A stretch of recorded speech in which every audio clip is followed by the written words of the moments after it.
want to see how we can, make the children in Ibadan happy this Christmas. Like how many children are we?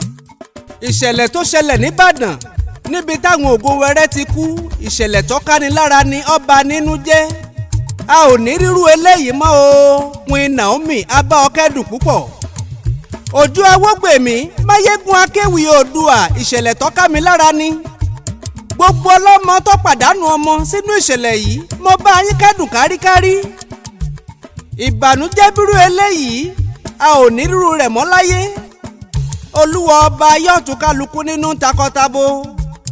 Ẹ fi yèdénú, ẹ dákun ẹ jọ̀ọ́ gbogbo ẹni ọ̀rọ̀ kàn. Ẹ wò ó, ẹ̀yin aráàlú wa gbogbo, ẹ jẹ́ ká jíjọ gbà fọ́ba tó dá wa. Ọba fúnilẹ́mìí tó sì tún lè gbà á lọ́jọ́kọ́jọ́. Kò sí bá a ṣe lè mọ̀ ọ́ ṣe tó, bó ti wù ká mọ̀ mọ̀ ṣe. Ikú tó bá fẹ́ pani yóò pani.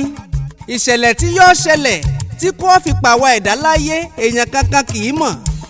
Mo fẹ́ kájọ mọ̀ pé ìṣẹ̀lẹ̀ tó ṣẹlẹ̀ yìí kì í ṣe mímọ̀ tẹ́lẹ̀ fẹ́nikẹ́ni.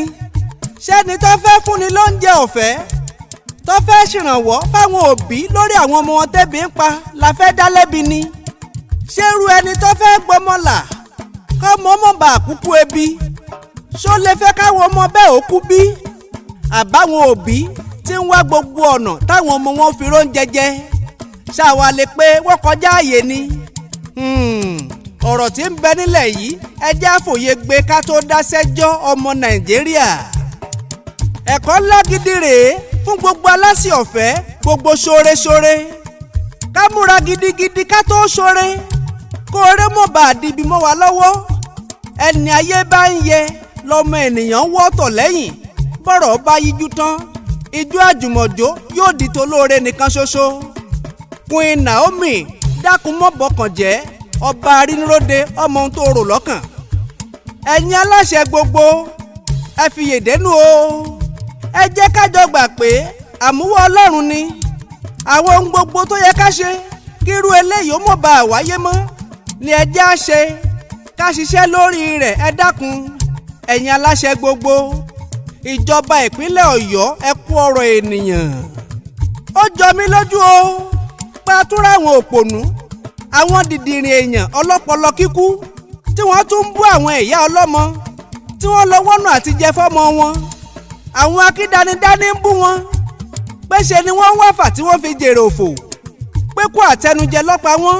Ẹ sì bẹ̀rù Ọlọ́run, ẹ sì bẹ̀rù Ọlọ́run, ẹ̀yin onísọkúsọ ẹ̀dá. Ṣé ẹ fẹ́ sọ fún mi ni pé ọ̀sẹ́bí nígboro lẹ̀yìn kọ́?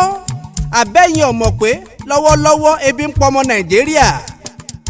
Mo tún gbọ́ páwọn dàdàngọ́ nìkan ń fi ORIYOMI HAMZAT ń ṣe yẹ̀yẹ́. Wọ́n ń ṣẹlẹ́yẹ ẹni Ọlọ́run ò bínú sí. Kò sóhun tó burú nínú ká rọni lọ́wọ́ ká ṣèpolongo ètò fún ni.